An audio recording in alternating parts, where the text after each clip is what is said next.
What is dyslexia? Learn about the symptoms and treatment.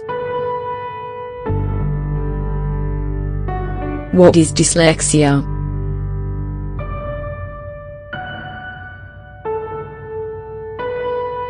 Dyslexia is classified as a reading disorder.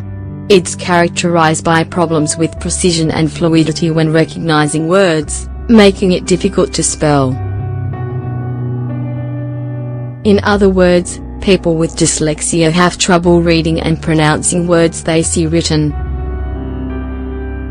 This disorder is usually accompanied by trouble writing and difficulty with mathematical reasoning. It's important to highlight that people with dyslexia have a normal intellectual development. Their problems with reading and writing are not due to intellectual issues. Who does it affect?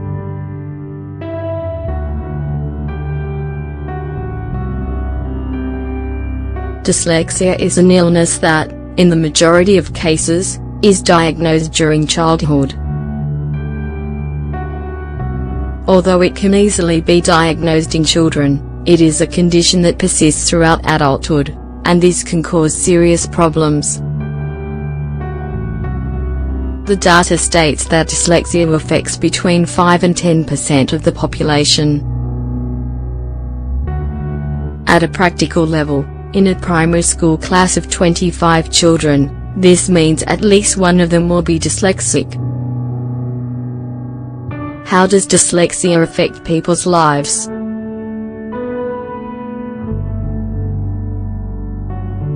The first problems are seen during one's first few years of schooling. The difficulties to learn to read create a great barrier for these children. This is not only at an academic level, but it can also affect their personal development. After all, a lot of the time, it affects their self-esteem. In many cases, these difficulties create a disinterest in reading. The consequences of this are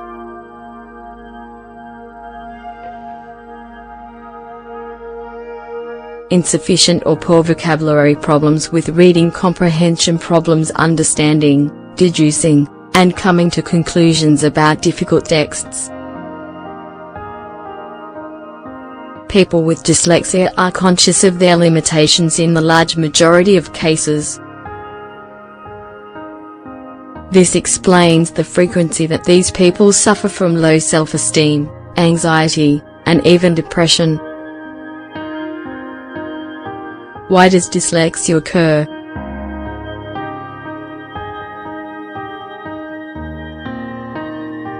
To respond to this question, we will continue by presenting the answers, step by step. How do we read and write words?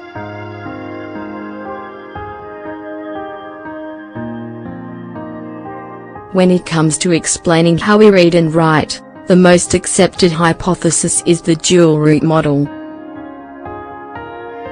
According to this model, in order to write a word we can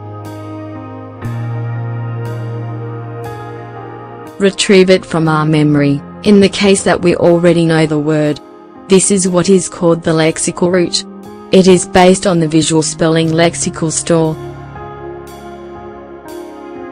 That means we store information in our memory based on how we see the word written. For example, we learn to write the word bathroom. The next time that we want to write it, we retrieve it from our memory, from our storehouse of words. The other option is to convert the phonemes that form the word into graphemes. In other words, turn the sounds into the graphic representation that corresponds to them. This is the option that is employed when writing new words. In the first years of childhood, we acquire the knowledge to make this conversion from phonemes to graphemes. we learned that the letter B corresponds with a sound, and that the letter S corresponds with another. So, we are able to write words that we have never heard before. It's very simple. We learn the sounds that make up the words, and we simply represent them.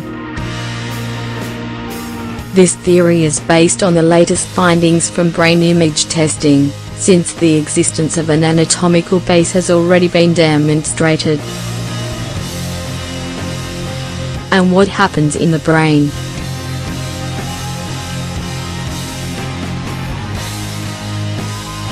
Generally, this means the connections between the areas of the brain that are involved with language are diminished. What are the areas of the brain involved with language?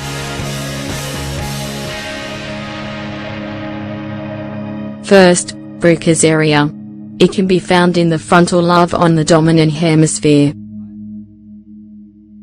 For the majority of the population, that means on the left side. However, it's found on the right for a percentage of left-handed people. Generally, it is in charge of the articulation of words, of nomination, and of silent reading. Second, the Wernick area.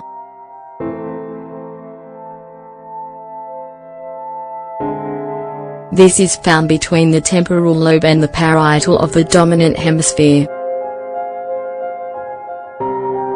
Its principal functions have to do with recognizing spoken words. Also, this is the zone where the sequences that form words are stored. Finally, there exists an area related to the parietal and occipital cortices whose function is the formation of words. What types of dyslexia are there?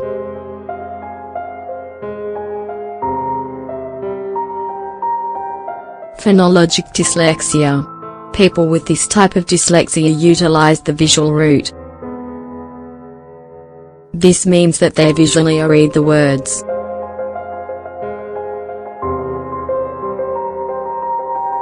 Thus, they can easily read words they already know, but it is impossible to read words they don't know.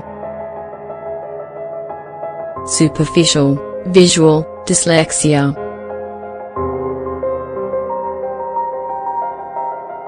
People with this type of dyslexia use the phonologic route. Thus, they read words syllable by syllable.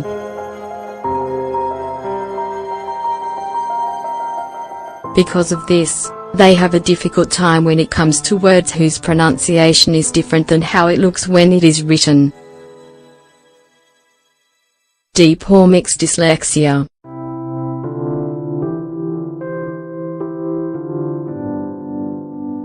This is the most serious case of dyslexia, in which both routes are affected. The result is significant difficulties with reading words, multiple orthographic errors, and even confusing the meanings of different words. Treatment.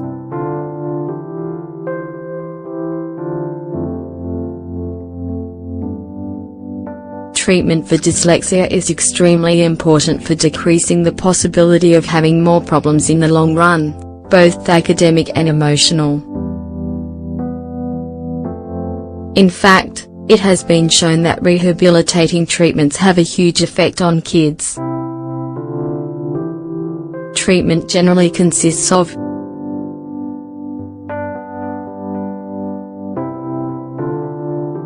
reinforcement with specialized teachers, treatment with speech therapists, monitored teaching of study techniques, records, exercises to reinforce what was learned in class. Family support also plays an important role when working to treat dyslexia. It's not only about motivating these kids to make progress in their academic and personal lives. In addition, It's about emphasizing academic reinforcement activities. Then, their study techniques are greatly improved, especially with reading-writing. Also, it's important to get kids to participate in activities that help their self-esteem, sports, extracurricular activities, etc., in order to better their mood. On a different note, if the child has major problems with anxiety or depression, you should seek medical help.